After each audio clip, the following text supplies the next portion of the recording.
জয় গৌর, জয় নিতাই। আজ 27শে জ্যৈষ্ঠ 1433 ও 11ই জুন 2026 বৃহস্পতিবার, একাদশী কমলা। এই কমলা একাদশীর দিন আমি শ্রী চৈতন্য চরিতামৃত পাঠ করছি। আজ আমি পাঠ করছি মধ্যলীলা দ্বিতীয় খণ্ড পঞ্চদশ পরিচ্ছেদ সার্বভৌম ভট্টাচার্যের গৃহে শ্রী চৈতন্য মহাপ্রভুর প্রসাদ সেবার শ্লোক 39 থেকে 52। অচ্যুতম কেশবম কৃষ্ণ দামোদরম রাম নারায়ণম জানকী বল্লভম। শ্লোক 39। তবে মহাপ্রভু সব ভক্তে বোলাইল, গৌড় দেশে যাহ সবে বিদায় করিল। শ্লোকার্থ। তারপর শ্রী চৈতন্য মহাপ্রভু সমস্ত ভক্তদের ডেকে তাদের গৌড় দেশে ফিরে যেতে নির্দেশ দিলেন। এইভাবে তিনি তাদের বিদায় জানালেন। ইতি শ্লোক 39। শ্লোক 40। সবারে কহিল প্রভু প্রত্যব্দ আসিয়া, গুন্ডিচা দেখিয়া যাবে আমারে মিলিয়া। শ্লোকার্থ। তাদের সকলকে শ্রী চৈতন্য মহাপ্রভু বললেন, প্রতি বছর তোমরা জগন্নাথ পুরীতে এসে আমার সঙ্গে মিলিত হও, হরে কৃষ্ণ, মিলিত হইও এবং গুন্ডিচা মন্দির মার্জন ইত্যাদি মহোৎসব দর্শন করো। ইতি শ্লোক 40। শ্লোক 41।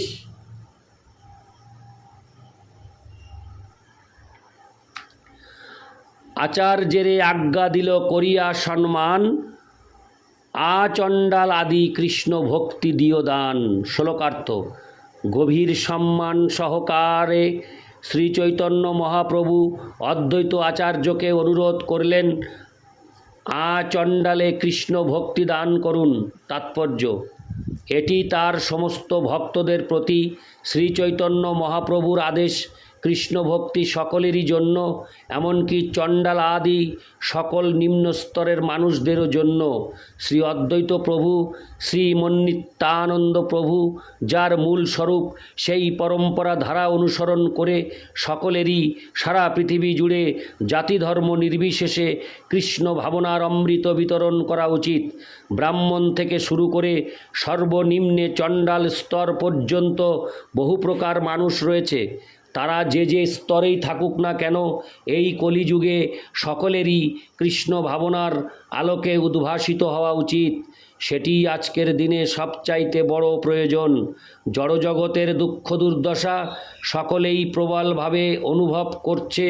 এমনকি আমেরিকার সেনেটের সদস্যরা জড় অস্তিত্বের দুর্দশা এত গভীরভাবে অনুভব করেছেন যে তারা 1974 সালে 31শে এপ্রিল প্রার্থনা দিবস, প্রেয়ার ডে বলে মনোনীত করেছেন। এইভাবে অবৈধ স্ত্রীসঙ্গ, আমিষ আহার, নেশা এবং জুয়া ইত্যাদির দ্বারা তারা প্রভাব বিস্তারকারী কলিযুগের প্রচণ্ড দুর্দশা সকলেই অনুভব করতে পারছে। আন্তর্জাতিক কৃষ্ণ ভাবনামৃত সংঘের সমস্ত সদস্যদের তাই এখন শ্রী চৈতন্য মহাপ্রভুর নির্দেশ অনুসরণ করে সারা পৃথিবী জুড়ে কৃষ্ণ ভক্তি বিতরণ করা উচিত। ভগবান সকলকে গুরু হবার আদেশ দিয়েছেন। চৈতন্য চরিতামৃত মধ্য 7:128। আমার আজ্ঞায় গুরু হঙ্গা তার এই দেশ। প্রতিটি নগরে এবং গ্রামে সকলেরই উচিত শ্রী চৈতন্য মহাপ্রভুর উপদেশ লাভ করে দিব্যজ্ঞান লাভ করা। জাতি ধর্ম নির্বিশেষে সকলকেই কৃষ্ণ ভাবনার অমৃত বিতরণ করা উচিত। তার ফলে সারা পৃথিবী শান্তি ও আনন্দ লাভ করবে এবং সকলেই শ্রী চৈতন্য মহাপ্রভুর মহিমা কীর্তন করবে, যা তিনি চেয়েছিলেন। চণ্ডাল বলতে যারা কুকুরের মাংস আহার করে তাদের বোঝানো হয়েছে তারা হচ্ছে সবচাইতে নিম্ন স্তরের মানুষ। শ্রী চৈতন্য মহাপ্রভুর কৃপার প্রভাবে চণ্ডালেরা পর্যন্ত কৃষ্ণ ভক্তি লাভ করতে পারে। কৃষ্ণ ভক্তি কোনো একচেটিয়া অধিকারভুক্ত নয়। শ্রী চৈতন্য মহাপ্রভুর এই মহান কৃপা লাভের অধিকার সকলেরই রয়েছে। তা গ্রহণ করে সুখী হওয়ার সুযোগ সকলকেই দেওয়া উচিত। এই শ্লোকে দান শব্দটি অত্যন্ত তাৎপর্যপূর্ণ। তিনি কৃষ্ণ ভাবনার অমৃত বিতরণ করেন, তিনি হরে কৃষ্ণ, যিনি কৃষ্ণ ভাবনার অমৃত বিতরণ করেন তিনিই হচ্ছেন দানী। যে সমস্ত পেশাদারী পাঠকেরা শ্রীমদ্ ভাগবত পাঠ করে অর্থের বিনিময়ে কৃষ্ণ ভক্তি আলোচনা করে, তারা কখনোই সেই অতি উজ্জ্বল অপ্রাকৃত সম্পদ কাউকে দান করতে পারে না। অন্য অভিলাষ শূন্য ভক্তরাই কেবল সেই অপ্রাকৃত ঐশ্বর্য জাতি ধর্ম নির্বিশেষে সকলকে দান করতে পারেন। ইতি শ্লোক 41। শ্লোক 42। নিত্যানন্দে আজ্ঞা দিল, যাহ গৌর দেশে, অনর্গল প্রেম ভক্তি করিহ প্রকাশে। শ্লোকার্থ: শ্রী চৈতন্য মহাপ্রভু নিত্যানন্দ প্রভুকে আদেশ দিলেন, বঙ্গদেশে যাও এবং মুক্ত হস্তে প্রেম ভক্তি বিতরণ করো। তাৎপর্য: শ্রী চৈতন্য মহাপ্রভু এইভাবে নিত্যানন্দ প্রভুকে আদেশ দিয়েছিলেন কৃষ্ণ প্রেমের বন্যায় সারা বঙ্গদেশকে প্লাবিত করতে। ভগবদ্গীতায় 9:32 বলা হয়েছে, মাং হি পার্থ বপ্পা হরে কৃষ্ণ বপাশ্রিত যে পিষু পাপ যো নয় স্ত্রিয় বৈশ্যাস্তথা শূদ্রাস্তে পি জান্তি পরাঙ্গতিম। হে পার্থ, স্ত্রী, বৈশ্য এবং শূদ্র নীচ কুলোদ্ভূত হলেও তারা যদি আমার শরণাগত হয় তাহলে তারা পরাগতি প্রাপ্ত হয়। যারাই বিধিনিষেধ পালন করে কৃষ্ণ ভক্তির অমৃতময় পন্থা অবলম্বন করেছে তারা অবশ্যই ভগবদ্ধামে ফিরে যাবে। শ্রীল ভক্তি সিদ্ধান্ত সরস্বতী ঠাকুর তার অনুভাষ্যে লিখেছেন, প্রাকৃত সহজিয়ার দল অভিন্ন রোহিণী নন্দন শ্রী নিত্যানন্দ প্রভুতে প্রাকৃত বুদ্ধি করে বলে যে শ্রীমন্মহাপ্রভু শ্রী নিত্যানন্দ প্রভুকে বংশরক্ষা করবার জন্য শ্রী নীলাচল থেকে শ্রী গৌর দেশে পাঠিয়েছিলেন। শ্রী নিত্যানন্দ চরণে অপরাধ থেকেই এই ধরনের পাষণ্ড বুদ্ধি উদ্ভূত হয়েছে। এই শ্রেণীর লোকেরা যাবতীয় ঈশ্বর বিগ্রহ বিষ্ণু তত্ত্বের মূল আকর শ্রীমন্নিত্যানন্দকে তাদেরই মতো একজন সাধারণ মানুষ বলে মনে করে। তারা জানে না যে শ্রী নিত্যানন্দ প্রভু হচ্ছেন বিষ্ণু তত্ত্ব। শ্রী নিত্যানন্দ প্রভুকে একজন সাধারণ মানুষ বলে মনে করা কুনোপাত্তবাদী নামক মনোধর্মীদের ব্যবসা। সেই ধরনের মানুষেরা তিনটি ধাতুর থলি কুনপে ত্রিধাতুকে জড় শরীরটিকে তাদের স্বরূপ বলে মনে করে। তারা মনে করে যে নিত্যানন্দ প্রভুর শরীরও তাদেরই মতো জড় এবং তার ধর্ম হচ্ছে জড় সুখ ভোগ করা। যারা এইভাবে চিন্তা করে তাদের নরকের অন্ধতম প্রদেশে প্রক্ষিপ্ত হবার উপযুক্ত পাত্র।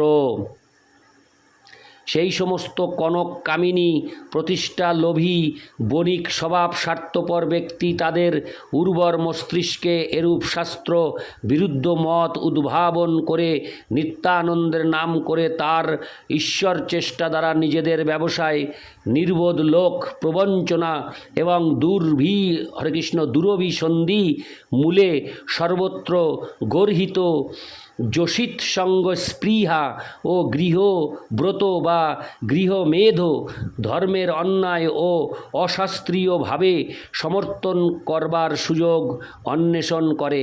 প্রকৃতপক্ষে কৃষ্ণ প্রেমদাতা মহাবদান্য শ্রীমন্মহাপ্রভু কর্তৃক তৎপ্রকাশ বিগ্রহ তদ্ভিন্ন শ্রীমন্নিত্যানন্দ প্রভুকে রজগুণাশ্রিত প্রজাপতি বর্গের ন্যায় বংশবৃদ্ধি দ্বারা সৃষ্টি রক্ষা অথবা কৃষ্ণ বিমুখ জীবের জড়ীয়ভাবে ইন্দ্রিয় তর্পণ কার্য সমর্থন করবার যন্ত্র বিশেষ রূপে ব্যবহৃত হবার জন্য সেই প্রকার আদেশ কোনো প্রামাণিক গ্রন্থেই লিপিবদ্ধ নাই, থাকতেই পারে না, কেননা তা সর্বথা অশ্রাব্য।